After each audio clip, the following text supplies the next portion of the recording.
আছি কাল যদি না থাকি দুনিয়ায়, স্মৃতি হয়ে থাকবো হৃদয়ে। প্রশ্ন লিখেছে যে আমার প্রশ্ন যে আপনি বললেন বিয়ের আগে প্রেম হারাম, তাহলে জুলেখা ইউসুফের প্রতি আগে ভালোবাসা সেটা কি ধরনের, এই বিষয়টা বলবেন। 1 নম্বর প্রশ্ন। 1 নম্বর থেকে যে কেটা দিয়ে দিই। ওয়ালাইকুম আসসালাম ওয়া রাহমাতুল্লাহি ওয়া বারাকাতুহু। সূরা নাহল আয়াত নম্বর 89 আল্লাহ সুবহানাহু ওয়া তাআলা বলছে কুল্লু মিনাস সালিহিন। 18 জন নবী রাসূলের নাম নিয়েছে সূরা আনামের 88 এবং 89 নম্বর আয়াতে। নেপরে আল্লাহ বলছেন যে কুল্লু মিনাস সালিহিন, প্রত্যেকজন নবী রাসূল ছিলেন তারা নেক এবং সালেহ, নেককার পরেজগার ছিলেন। জুলেখা আর নবী ইউসুফের যে কাহিনী আছে, প্রেমের কাহিনী, এগুলো জাল, মিথ্যা কথা। নবী ইউসুফের নামে মিথ্যা রটানো হয়েছে। এটা বানি ইসরায়েলি রিওয়ায়াত, যেগুলো নিয়ে অনেক ভিডিও করা হয়েছে, অনেক হুজুর না পড়াশোনা করে এইগুলো নবী ইউসুফের সঙ্গে লাগিয়েও দিয়েছে। আছে না নাই কথা বলেন? আচ্ছা, সূরা ইউসুফ খুলবেন, আয়াত নাম্বার 22, 23, 24। নবী ইউসুফ আলাইহিস সালাম যখন তাকে দেখার পরে, তার চেহারা এবং সৌন্দর্য দেখার পর যখন নারীরা নিজেদের হাত পর্যন্ত কেটে ফেলেছিল অজান্তে যখন কেটে ফেলেছিল, জুলেখা সেই সময়তে অনেক রকমের প্রক্রিয়া করে নবী ইউসুফকে ফাঁসানোর চেষ্টা করেছে। নবী ইউসুফকে একদাই একা ঘরে পেয়ে যখন তাকে স্পর্শ করে তাকে দেওয়ালে তাকে যখন এবার টানতে গেছে, তার জামাটা ছেড়ে গেছে। নবী ইউসুফ দুর্বল গতিতে পালিয়ে এসেছে। যে নবী একজন নারীর কারণে পালিয়ে আসে, সেই নবীকে আবার এরা বানিয়ে দিচ্ছে প্রেম করেছে। নাউজুবিল্লাহ মিন জালিক। বা এটা সম্পূর্ণ মিথ্যা কথা। কোন নবীদের এরকম আখলাক ছিল না যে তারা পর নারীর সঙ্গে তারা এই নোংরা কাজগুলো করবে, এটা কখনো ছিল না। নবী ইউসুফের নামে এটা মিথ্যা কাহিনী। বিস্তারিত জানতে গেলে এখনই পবিত্র কোরআন মোবাইলে চলে যান, প্লে স্টোরে যাবেন। কোথায় কথা বলেন? প্লে স্টোরে যাবেন। প্লে স্টোরে গেলে লিখবেন কোরআন ইন বাংলা। কি লিখবেন? কোরআন ইন বাংলা লিখলে কোরআন মাজিদের অ্যাপস চলে আসবে। অ্যাপসটাকে ডাউনলোড করে নেন, অ্যাপসটাকে অন করেন। প্রথমে দেখবেন পাবেন সূরা ফাতিহা, তারপর সূরা বাকারা, সূরা আলে ইমরান, সূরা নিসা, সূরা মাইদা, সূরা আনাম, সূরা আনফাল। এই বই যখন পেতে থাকবেন, 12 নম্বর সূরার মধ্যে পেয়ে যাবেন সূরা ইউসুফ। কি পাবেন? কথা বলেন। সূরা ইউসুফ। সূরা ইউসুফের এই ঘটনাটা শুরু হয়েছে 9 নম্বর আয়াত থেকে একদম 57 নম্বর আয়াত পর্যন্ত পড়তে থাকেন, ঘটনাটা পেয়ে যাবেন। দেখবেন এই হুজুর যেগুলো বলেছে প্রেম কাহিনী, একটাও কোরআন হাদিসে নাই, একটাও নেই। বানি ইসরাইল ইহুদি খ্রিস্টানরা তারাও নবী ইউসুফকে বানি ইসরাইলের নবী মনে করে তারা এরকম কেচ্ছাখানে রটিয়েছে। এটা কোরআন হাদিসে নেই, তাই এই গল্পটা সম্পূর্ণ মিথ্যা। জি শুকরিয়া। দ্বিতীয় প্রশ্ন হচ্ছে যে আমার বাড়িতে আমি আর আমার মা অসুস্থ আছে। এখন আজানের সময় আজান হচ্ছে, এখন আমি কি করব? আমাকে নামাজও পড়তে হবে এবং আমার মায়ের সেবাও করতে হবে, এই বিষয়ে একটু বলবেন। ওয়ালাইকুম আসসালাম ওয়া রাহমাতুল্লাহি ওয়া বারাকাতুহু। ভাই প্রশ্ন করেছেন যে আজান পড়ছে, এমত অবস্থায় আপনার পিতামাতার মধ্যে কেউ একজন অসুস্থ হয়ে গেছে, এখন কি করণীয়? এখন আপনার পিতামাতা যদি মরণ অসুখ হয়ে যায়, এমন একটা অবস্থা হার্ট অ্যাটাক করে ফেলেছে, মসজিদে আজানও পড়ছে, পরিস্থিতি, কথা বুঝতে পারছেন? পরিস্থিতি দেখছেন না? আজানও পড়ছে আর একটা হার্ট অ্যাটাক করেছে, এরকম আশঙ্কা, মৃত্যু হয়ে যেতে পারে বা কঠিন সিরিয়াস অবস্থা, সেই সময় কি করবেন? মসজিদের আজান সেই সময় যদি হয়, আপনি আপনার পিতামাতাকে আগে দেখেন। ওই সময়তে কি করবেন? তাকে আগে সুস্থ স্বাভাবিক করেন। আল্লাহ নবী বলেছেন সহিহ বুখারী এবং মুসলিমের হাদিস, যে নামাজ কয়েকটা জায়গাতে জামাত মিস করা যায়, তার মধ্যে একটা যদি বৃষ্টি হয়, কি বললাম কথা বলেন? যদি মুষলধারে বৃষ্টি হয় তাহলে জামাতকে পরিত্যাগ করতে পারবেন। মুষলধারে বৃষ্টি হচ্ছে, জামাতে আসা তখন আপনার জন্য ফরজ বাধ্যতামূলক নয়, মসজিদ থেকে তখন ঘোষণা হয়ে যাবে। 2 নম্বর, ভয়ের যদি আশঙ্কা থাকে, শত্রুর ভয় আশঙ্কা যদি থাকে, সেই সময়তেও কেউ জামাত যদি বর্জন করে তখন গুনাহ হয় না। 3 নম্বর, প্রচন্ড প্রস্রাব পায়খানার বেগ চেপেছে, এদিকে একামত পড়ে গেছে বা আজান পড়ে গেছে, সেই সময় আপনাকে আগে পেশাব পায়খানাটা স্পষ্টভাবে ক্লিয়ার যতক্ষণ না তৃপ্তি হয় ততক্ষণ পর্যন্ত আপনাকে এই বেগ থেকে আগে আপনাকে নিরাপদ হতে হবে। কথা কি বুঝতে পারছেন? 4 নাম্বার, যদি খাবার চলে আসে সামনে, এটা খুব ভাববে এটা একবার কেমন কথা, যদি সামনে যদি খাবার পরিবেশন হয়ে যায় আর জামাতও শুরু হয়ে যাচ্ছে, সেই সময় খাবারকে আগে শেষ করতে হবে, নচেত নামাজ পড়ছেন খাবারের দিকে লোভ থাকবে, আল্লাহ বাদ দিয়ে খাবারের প্রতি ভালোবাসা চলে আসবে। এই হাদিসের আলোকে শেখ সালেহ আল উসাইমিন বিন বাজ রাহিমাহুল্লাহ তারা বলেছে, অপ্রীতিকর ঘটনার সময়ও সেই সময়তে কেউ যদি জামাতকে পরিত্যাগ করে দেয় তাহলে এটা ক্ষতিকর নয়। তাই আপনার মা বা আপনার বাবা বা কোনো একজন ব্যক্তি, আননোন পারসন, যাকে দেখছেন সে হার্ট অ্যাটাক করেছে, আপনি ছাড়া কোনো গতি নেই, তাকে সেফ জায়গাতে নিয়ে যাওয়া বা হসপিটালে নিয়ে যাওয়া, যদি আপনি ছাড়া কোনো ব্যক্তি না থাকেন তখন আপনি জামাত পরিত্যাগ করে তাকে হসপিটালে বা সেবা পরিচর্যা করতে পারেন। কিন্তু আপনি বাদ দিয়ে আরো 4-5 জন আছে, যে কোনো একজনকে দায়িত্ব দিয়ে আপনি টুক করে আল্লাহর ঘর মসজিদে চলে আসেন, নামাজটা পড়ে আল্লাহর কাছে কেঁদে কেঁদে বলেন, আল্লাহ আমার মা অসুস্থ, আমার বাবা অসুস্থ, আল্লাহ তুমি আমার পিতা মাতাকে তুমি আর শাফি, তুমি সুস্থতা দান করো, আল্লাহ তুমি সুস্থতা দান করো, আমি আমার বাবাকে রেখে আসলাম, আল্লাহ তোমার কাছে আমি দোয়া চাচ্ছি, তোমার কাছে আমি তোমার রহমত চাচ্ছি, আমার বাবা মাকে সুস্থ করে দাও। আপনি তখন করতে পারবেন। কথা কি বুঝতে পারলেন? জি, ধন্যবাদ।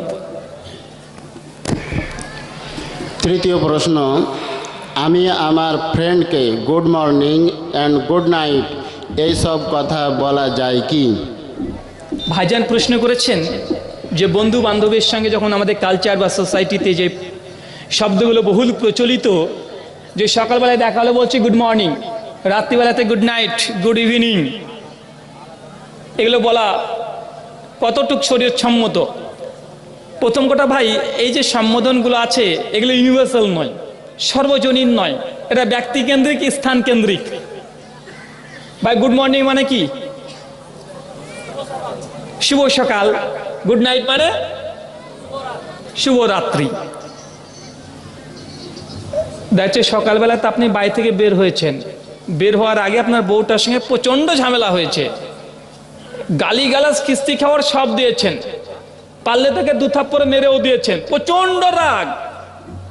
এখন বাড়ি থেকে বের হয়েছেন, রাস্তার মধ্যে আমার সঙ্গে দেখা হয়েছে, আমি বললাম গুড মর্নিং দাদা, কেমন আছেন? ভাই বলেন তো আপনার সকালবেলা কি গুড ছিল, ভালো ছিল না খারাপ ছিল?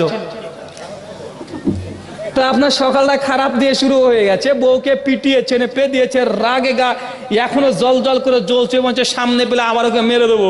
আর আপনাকে যদি কেউ যদি সামনে থেকে বলে গুড মর্নিং, ভাই রাগ হবে না? বেটা কি বললি দিদি, আমি গুড মর্নিং মানে পারলে ওকে 2-4 ঘুষি মেরে দিই। সকালবেলা আপনি বের হয়েছেন, আপনার বাবা মারা গেছে, মারা যাওয়ার পরে আপনি বের হয়েছেন কাফন কিনতে, রাস্তাতে দেখা হয়েছে অপরিচিত একজন ব্যক্তিও জানেন আপনার বাপ মারা গেছে, বলছে গুড মর্নিং দাদা কেমন আছেন? ভাই বন্ধু কেমন লাগবে? আপনি যে কাফন কিনতে বাপের, বাপ মরে পড়ে আছে, আপনি গুড মর্নিং বলছেন। সকালবেলা কি আপনার শুভ ছিল না শুভ আছে না শুভ আর হওয়ার কোনো চান্স আছে? কথা বলেন। তার মানে বোঝা গেল এই সম্বোধনগুলো জায়গা ভিত্তিক। ইসলাম যে সম্বোধন দিয়েছে ইউনিভার্সাল, সব জায়গাতে চলবে। বউটাকে পিটিয়েছেন, রেগে গেছেন, মেরেছেন, কঠিন ঝামেলা, দ্বন্দ্ব, ফাসাদ, রাস্তাতে আমার সঙ্গে দেখা হয়েছে, বলছি আসসালামু আলাইকুম রাহমাতুল্লাহ, বাংলা মানে তোমার উপরে শান্তি বর্ষিত, তুমি বউটার সঙ্গে ঝামেলা করেছো, তুমি একটু শান্তিতে থাকো বাবা, আল্লাহ তোমার উপরে শান্তি অবতীর্ণ করুক, রহমত বর্ষণ করুক। বা এটা প্রযোজ্য কি প্রযোজ্য নয়? আপনার বাপটা মারা গেছে, আমি কাফন কিনতে গিয়েছি, আপনি যদি বলেন আসসালামু আলাইকুম রাহমাতুল্লাহি ওয়া বারাকাতুহু, মানে রাহুল আপনার বাবা মারা গেছে, আপনার শান্তি বর্ষিত হোক, রহমত বর্ষিত হোক, আল্লাহর পক্ষ থেকে বরকত বর্ষিত হোক। ভাই বলেন তো এটা প্রযোজ্য কি প্রযোজ্য নয়? তাই সালাম ইসলামিক এমন একটা অভিবাদন যেখানে মরা বাড়ি থেকে শুরু করে একদম আতো ঘর পর্যন্ত সব জায়গাতে বলা যায়। কিন্তু good morning, good evening, good afternoon, নমস্কার, এই সম্বোধনগুলো, এই গ্রিটিংসগুলো সব জায়গায় প্রযোজ্য নয়। নমস্কার হিন্দু দাদারা বলে না ভাই, নমস্কার মানে তোমার কাছে মাথা নত করলাম। এখন চোর পুলিশকে বলছে নমস্কার স্যার কেমন আছেন, চোর বলছে স্যার আপনাকে যে মাথা নত করলাম, আমি তো অপরাধী, কেমন আছেন? এখন পুলিশটা কি বলবে? নমস্কার নমস্কার বলবে, বলে চোর তোর কাছে আমি মাথা নত করলাম, বলবে? কথা বলেন। মানে এটা উচ্চ। বড়রা বড়দেরকে ছোটরা নমস্কার করতে পারে, ছোটরা বড়দেরকে নমস্কার করবে, কিন্তু বড়রা ছোটকে করতে পারে? কথা বলেন। পুলিশকে চোর করছে নমস্কার, যে স্যার নমস্কার স্যার, মানে আপনার কাছে মাথা নত করলাম, মাথা নুইয়ে দিলাম। পুলিশ যদি চোরকে বলে সকাল বলে লকাবে আছে নমস্কার নমস্কার, তার অর্থ কি হলো? তোর কাছে মাথা নত করছি, মানে আপনি অপরাধের কাছে আবার মাথা নত করছেন। এটা স্ববিরোধিতা নাই, কন্ট্রাডিকশন নেই? কিন্তু চোর যদি পুলিশকে বলে আসসালামু আলাইকুম স্যার, স্যার আপনার পরে শান্তি বর্ষিত হোক, পুলিশ বলছে ওয়ালাইকুম আসসালাম, তোর প্রতি হোক, তুই একটু ভালো হয়ে যা বেটা, তুই চুরি করা বাদ দে, তোর আল্লাহর রহমত হোক, আল্লাহর বরকত নামুক। কথাকে বোঝা যায়? ইসলাম প্রত্যেকটা জায়গায় ইউনিক, আলাদা, ইউনিভার্সাল ট্রুথ। সব জায়গাতে যে দিক দিয়ে ইসলামকে বিচার করবেন সব দিকে আলাদা ঘ্রাণ পাবেন, আলাদা ঘ্রাণ, আলাদা সুগন্ধি আছে সব জায়গায়। যে দিক দিয়ে বিচার করবে ইসলামকে, আমার একটা আলোচনা আছে ইসলামের শ্রেষ্ঠত্ব, 8খানা পয়েন্ট নিয়ে আলোচনা করা আছে, ইউটিউবে যাবেন, বাংলাতে লিখবেন ইসলামের সৌন্দর্য বা ইসলামের শ্রেষ্ঠত্ব, দেখবেন প্রায় 2 ঘন্টার উপরে আলোচনা আছে 8টা পয়েন্টের উপরে। ইসলাম কেন শ্রেষ্ঠ অন্য ধর্মের চাইতে, কি কি ইসলামের ভালো গুণ আছে যেটা অন্য ধর্মে নেই, সেগুলো নিয়ে আলোচনা করা আছে। আল্লাহ তুমি এই কথাগুলো বোঝার তৌফিক দান করো, সকলে পড়ি আল্লাহুম্মা আমিন। শেষ। জি, শুধুমাত্র আপনার কাছে বলার উদ্দেশ্যে এতটুকু দাওয়াত যে কোরআন এবং সুন্নাতে যতটুকু ইবাদত আছে ততটুকু করেন, বেশি করার দরকার নেই। অল্প ইবাদতে আল্লাহ জান্নাত দিয়ে দিতে পারেন। ইবাদত বেশি করতে হবে এমনটা নয়, আহসানু আমালা, উত্তম আমল করতে হবে, বেশি আমল নয়। উত্তম কোনটা? নবী যেটা দিয়েছেন, সাহাবীরা যেটা করেছেন সেটা ইবাদত। আল্লাহ সুবহানাহু ওয়া তাআলা আমাদেরকে এই কথাগুলো বোঝার তৌফিক দান করো, সকলে পড়ি আল্লাহুম্মা আমিন। আমাদের মধ্যে যারা মৃত্যুবরণ করেছে আল্লাহ, তা যদি শিরক না করে মৃত্যুবরণ করে তুমি তাকে ক্ষমা করে জান্নাতুল ফেরদৌস দান করো, সকলে পড়ি আল্লাহুম্মা আমিন। মহান প্রতিপালক তোমার কাছে দোয়া, এই দাবি, আমাদের মধ্যে যারা অসুস্থ তুমি আর শাফি, তুমি সুস্থতা দানকারী, তুমি তাদের প্রত্যেককে শেফায়ে কুল্লিয়া দান করো, সকলে পড়ি আল্লাহুম্মা আমিন। আমাদের মধ্যে যারা এখন পর্যন্ত হালাল উপার্জন করতে পারে না, হারাম উপার্জনের সঙ্গে যুক্ত আছে আল্লাহ, তুমি রাজ্জাক, তুমি রিজিক দাতা, তুমি তাদেরকে প্রত্যেককে হালাল উপার্জন দিয়ে পরিপূর্ণ করে দাও, সকলে পড়ি আল্লাহুম্মা আমিন। এ দোয়া, এ দাওয়া রেখে আজকের মতো আলোচনা শেষ করলাম। ওয়ামা আলাইনা ইল্লাল বালাগ। আসসালামু আলাইকুম ওয়া রাহমাতুল্লাহি ওয়া বারাকাতুহু। জাযাকাল্লাহু খাইরাল জাযা। ভাই ব্রাদার রাহুল সাহেবকে অনেক অনেক ধন্যবাদ। আসসালামু আলাইকুম ওয়া রাহমাতুল্লাহ। বাংলা মানে তোমার উপরে শান্তি বর্ষিত। তুমি বোর্ডটার সঙ্গে ঝামেলা করেছো, তুমি একটু শান্তিতে থাকো বাবা। আল্লাহ তোমার উপরে শান্তি অবতীর্ণ করুক, রহমত বর্ষণ করুক। বা এটা প্রযোজ্য কি প্রযোজ্য নয়? আপনার বাপটা মারা গেছে, আমি কাফন কিনতে গিয়েছি, আপনি যদি বলেন আসসালামু আলাইকুম ওয়া রাহমাতুল্লাহি ওয়া বারাকাতুহু, মানে রাহুল আপনার বাবা মারা গেছে, আপনার উপরে শান্তি বর্ষিত হোক, রহমত বর্ষিত হোক, আল্লাহর পক্ষ থেকে বরকত বর্ষিত হোক। ভাই বলেন তো এটা প্রযোজ্য কি প্রযোজ্য নয়?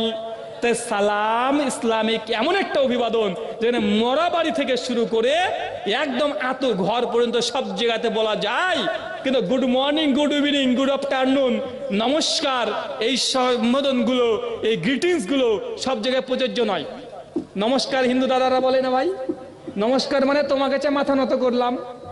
এখন চোর পুলিশকে বলছে নমস্কার স্যার কেমন আছেন, চোর বলছে স্যার আপনার কাছে মাথা নত করলাম, আমি তো অপরাধী, কেমন আছেন? এখন পুলিশটা কি বলবে? নমস্কার বলবে, বলে চোর তোর কাছে আমি মাথা নত করলাম, বলবে? কথা বলেন। মানে এটা উচ্চ। বড়রা বড়দেরকে ছোটরা নমস্কার করতে পারে, ছোটরা বড়দেরকে নমস্কার